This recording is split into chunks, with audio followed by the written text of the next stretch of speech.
नमस्कार दोस्तों, welcome to my YouTube channel basic education. आज हम फिर एक नई वीडियो के साथ आपके सामने पेश हुए हैं और आज की जो वीडियो है आपकी वो होगी वित्त आयोग यानी फाइनेंस कमीशन। फाइनेंस कमीशन क्या होता है, फाइनेंस कमीशन की नियुक्ति कौन करता है, फाइनेंस कमीशन की कार्य पद्धति क्या क्या होती है और फाइनेंस कमीशन का भारतीय संविधान में क्या स्थान है, ये सब बातें हम जानेंगे इस वीडियो के अंदर। तो इस वीडियो में हम किस किस टॉपिक पर चर्चा करने वाले हैं वो आप पहले समझ लीजिए। सबसे पहला होगा संरचना, यानी वित्त आयोग की संरचना किस तरीके से होती है, उसके मेंबर कौन कौन होते हैं। इसके बाद बात करेंगे वित्त आयोग के कार्य क्या क्या है, वित्त आयोग की कार्य पद्धति किस तरीके से कार्य करती है। इसके बाद है वित्त आयोग की भूमिका भारतीय संविधान में या भारतीय संसदीय व्यवस्था में किस तरीके से निभाई जाती है। फिर बात करेंगे संविधान के किस भाग में वित्त आयोग से संबंधित बातें बताई गई हैं। फिर पढ़ेंगे अनुच्छेद कौन सा है जो वित्त आयोग से संबंधित बातें बताता है। तो ये तो है वित्त आयोग से संबंधित जिन पॉइंट्स पर हम चर्चा करेंगे। छोटा सा टॉपिक होगा, आराम से पढ़िए और आराम से देखिए इस वीडियो को, ताकि आपके सामने अगर इस टॉपिक से संबंधित कोई भी क्वेश्चन आ जाए तो आप इस टॉपिक से हर एक क्वेश्चन को क्लियर कर पाए। एक एक क्वेश्चन, एक एक टॉपिक आपको आपकी सफलता के मार्ग पर आपको लेके जा सकता है। सफलता पाने का एक मूलभूत मंत्र यही है कि सही तरीके से पढ़ें, सही दिशा में पढ़ें, फालतू चीज़ों को निकालते जाएं अपने जीवन से, चाहे वो पढ़ाई की हो फालतू चीज़ें या फिर और भी कुछ ऐसी चीज़ें जो हमारे जीवन में हमें परेशान करती हैं। तो कामयाब होने का एक ही तरीका है कि फालतू चीज़ों से बचिए, सीधी दिशा में चलिए और एक दिन आपको डेफिनेटली कामयाबी मिल ही जाएगी। चलिए अब शुरू करते हैं बिना देर करे वित्त आयोग। तो वित्त आयोग की सबसे पहले मैं बात करूं संरचना में, तो संरचना किस तरीके से होती है। तो आपको मैं सबसे पहले ये बता दूं कि जो वित्त आयोग की संरचना है, ये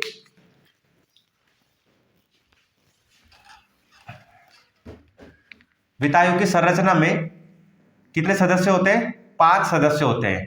5 सदस्य, संरचना में 5 सदस्य होते हैं जिसमें 1+4 का रेशो होता है। यानी एक तो अध्यक्ष होंगे और 4 होंगे सदस्य, अलग अलग सदस्य, और एक होंगे अध्यक्ष। इन चारों से मिलकर को क्या होता है, वित्त आयोग की स्थापना करी जाती है। तो वित्त आयोग की स्थापना करता कौन है? क्वेश्चन ये है कि वित्त आयोग की स्थापना करता कौन है। तो भारत में वित्त आयोग की स्थापना राष्ट्रपति के द्वारा की जाती है। बच्चों याद रखिएगा, किसके द्वारा की जाती है? राष्ट्रपति के द्वारा की जाती है। फिर मैं बात करूं वित्त आयोग की स्थापना कितने समय के लिए की जाती है, तो मैं आपको बता दूं वित्त आयोग की स्थापना 5 वर्ष के लिए की जाती है। कितने वर्ष के लिए की जाती है? 5 वर्ष के लिए की जाती है। इसके बाद क्या वित्त आयोग संविधान में अपना स्थान किस तरीके से रखता है, तो मैं आपको बताना चाहूंगा। वित्त आयोग संविधान में एक संवैधानिक संस्था के रूप में कार्य करता है। वित्त आयोग एक संवैधानिक निकाय है। क्या है? याद रखिएगा, संवैधानिक निकाय है यानी कॉन्स्टिट्यूशनल बॉडी है। क्या है ये?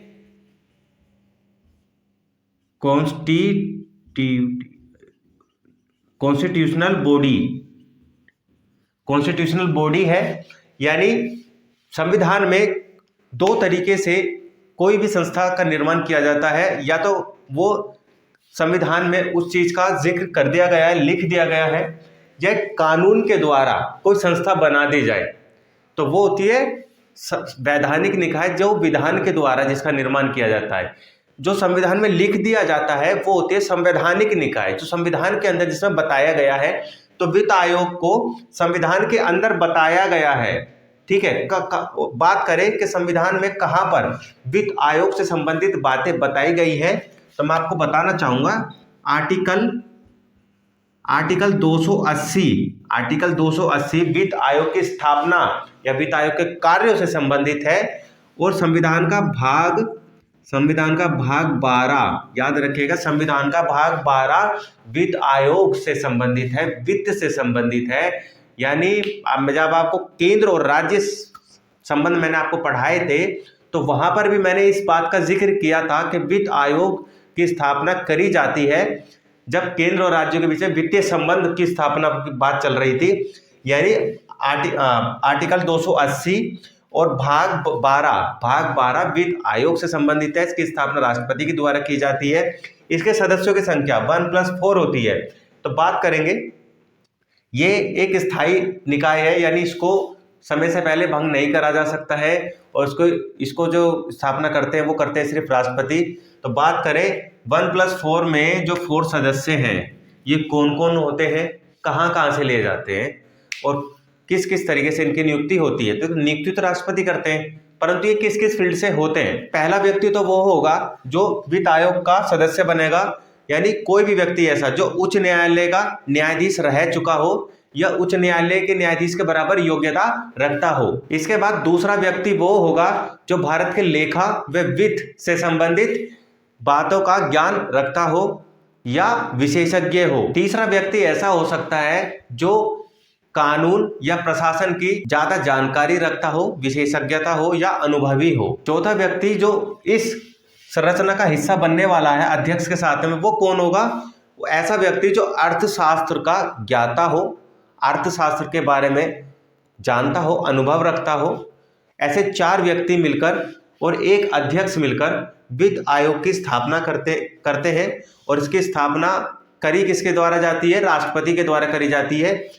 वित्त आयोग केंद्र और राज्य के बीच में वित्त का आवंटन यानी बंटवारा, यानी पैसे का बंटवारा लेकर, यानी 5 साल के लिए वित्त आयोग का गठन किया जाएगा, और राज्य और केंद्र के बीच में पैसों का लेन देन किस रेशो में किया जाएगा।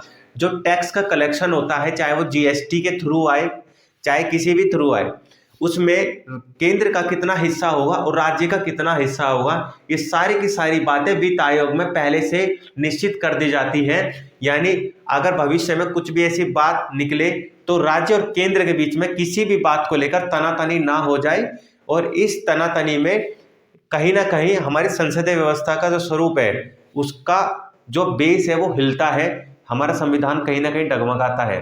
तो संविधान को कोई क्षति ना पहुंचे, कोई भी संसदीय व्यवस्था को कोई हानि ना पहुंचे, राज्य अपनी मनमानी ना करने लगे, केंद्र अपनी मनमानी ना करने लगे, इसी चीज को देखते हुए वित्त आयोग में पहले से इन बातों का जिक्र कर दिया जाता है कि किस किस रेशो में किस किस राज्य के साथ में, यानी प्लेन राज्य और जो पहाड़ी राज्य होते हैं इनके साथ में वित्त आयोग का संबंध किस तरीके से होगा, पैसों का लेन देन किस तरीके से किया जाएगा। तो ये तो है संरचना। बात करें कार्य की, वित्त आयोग के कार्य क्या क्या होते हैं। वित्त आयोग में मैंने आपको कार्य बता ही दिया है कि राज्यों के बीच में और केंद्र के बीच में वित्त के आवंटन को लेकर ही सिफारिश करता है। बाकी नगर पालिका और ग्राम पंचायतें जो होती है, नगर परिषदें जो होती है, इनको भी वित्त की आवश्यकता होती है, तो वित्त आयोग सिफारिश कर सकता है राज्यों के विधानमंडल से या संसद से कि नगर पालिका, नगर परिषद या ग्राम पंचायतों को किस तरीके से वित्त का आवंटन किया जाए।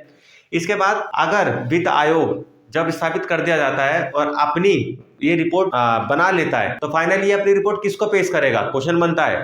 तो वित्त आयोग अपनी जो रिपोर्ट है वो करता है राष्ट्रपति को। याद रखिएगा, किसको पेश करता है, वित्त आयोग अपनी रिपोर्ट जो है राष्ट्रपति को पेश करेगा, और राष्ट्रपति इस रिपोर्ट को संसद के दोनों सदन यानी राज्यसभा और लोकसभा, दोनों संसद के दोनों सदन राज्यसभा और लोकसभा में पेश करेगा, और दोनों के दोनों सदनों में इस रिपोर्ट पर चर्चा की जाएगी और फाइनली इस रिपोर्ट को पास कर दिया जाएगा। समझ रहे हैं। तो वित्त आयोग की गठन करेंगे राष्ट्रपति, वित्त आयोग का गठन करेंगे राष्ट्रपति, वित्त आयोग अपनी रिपोर्ट बनाएगा, सौंपेगा राष्ट्रपति को, राष्ट्रपति फाइनली इस रिपोर्ट को कहाँ रखेंगे, संसद के दोनों सदनों में रखेंगे। समझ रहे हैं। बात करें वित्त आयोग की भूमिका, वित्त आयोग की भूमिका क्या है, तो मैं आपको बता दूं वित्त आयोग की जो भूमिका है वो सीधी सीधी सलाहकारी की भूमिका है। किसकी भूमिका है, वित्त आयोग की भूमिका सीधी सीधी सलाहकारी भूमिका है, यानी सलाहकारी, यानी वित्त आयोग किसी भी मामले को लेकर,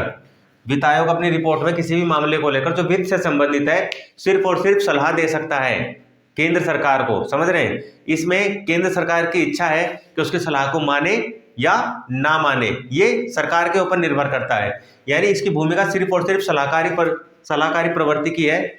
परंतु वित्त आयोग जो है एक संवैधानिक निकाय है, और कोई भी संवैधानिक निकाय अपने आप में एक अर्ध न्यायिक निकाय होती है। क्या होती है, अर्ध न्यायिक निकाय। अर्ध न्यायिक निकाय होती है, यानी इसको बोलते हैं इसमें क्वाजी जुडिशियल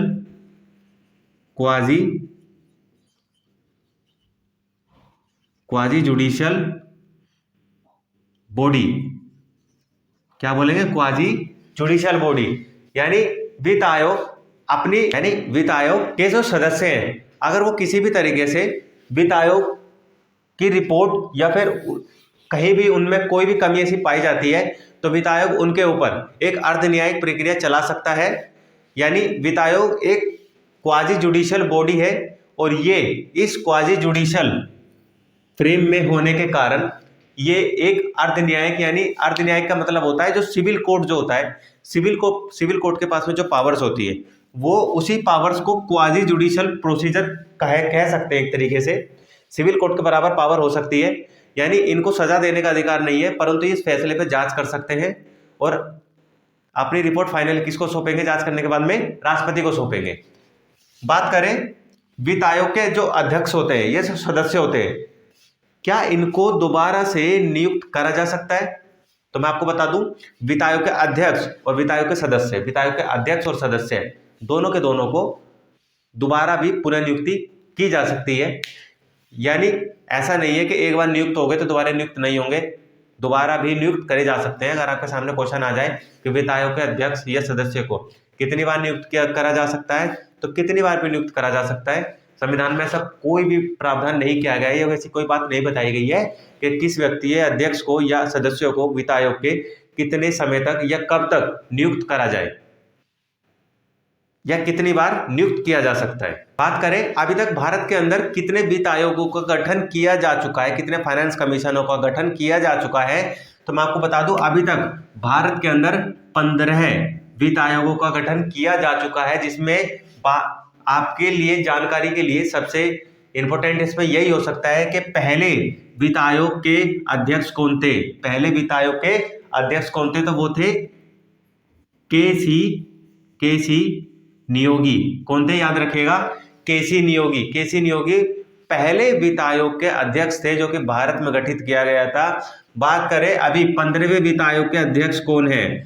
तो 15वें वित्त आयोग के जो अध्यक्ष है वो है एनके सिंह। क्या है? एनके सिंह 15वें वित्त आयोग के अध्यक्ष है। जो वित्त आयोग एनके सिंह की अध्यक्षता में गठित किया गया है, ये इसका कार्यकाल 2025 तक है। कब तक है? 2020 से लेकर 2025 तक एनके सिंह जिसके अध्यक्ष है वित्त आयोग के, उसका कार्यकाल 2020 से लेकर 2025 तक है। यानी भारत में अभी तक 15 वित्त आयोग आ चुके हैं, जिसमें पहले वित्त आयोग के अध्यक्ष केसी नियोगी थे और 15वें वित्त आयोग के अध्यक्ष है एनके सिंह। तो ये तो था वित्त आयोग और वित्त आयोग से संबंधित बातें। ये वित्त आयोग किस तरीके से भारतीय संसदीय व्यवस्था में अपनी भूमिका निभाता है, केंद्र और राज्यों के बीच में किस तरीके से ये एक तरीके से कनेक्टर की भूमिका निभाता है, समझ रहे? तो अगर आप ये टॉपिक अच्छे से देख रहे हैं तो कृपया करके नोट्स तो बनाए परंतु मेरे चैनल को सब्सक्राइब जरूर कर दें। मेरे चैनल पे व्यूज आ जाते हैं परंतु मेरे चैनल पे सब्सक्राइबर नहीं बढ़ते, तो इससे कुछ पता लगता है कि व्यूज जो भी वीडियो देख रहे हैं वो वीडियो देख तो लेते हैं पर सब्सक्राइब नहीं करते। तो आप लोगों से विनम्र निवेदन है कि सब्सक्राइब जरूर कर दें। देखिए, डिजिटल बोर्ड के समय में, आज का जो समय है वो डिजिटल बोर्ड का है। मैं व्हाइट बोर्ड पे पढ़ाता हूँ। मेरी कोशिश यही है कि मैं इस व्हाइट बोर्ड पे पढ़ाते हुए भी आपको ज़्यादा से ज़्यादा जानकारी दे सकूँ। हाँ, अगर आप लोग मेरे चैनल को ज़्यादा से ज़्यादा सब्सक्राइब करेंगे और मेरे चैनल पे ज़्यादा से ज़्यादा व्यू आएंगे तो मेरी आने वाले समय में ऐसा हो सकता है कि मैं आप लोगों के लिए डिजिटल बोर्ड पर पढ़ाना स्टार्ट कर दूं और आप लोगों को अच्छे से अच्छी जानकारी के साथ में आपको कोई भी नॉलेज दे सकूं।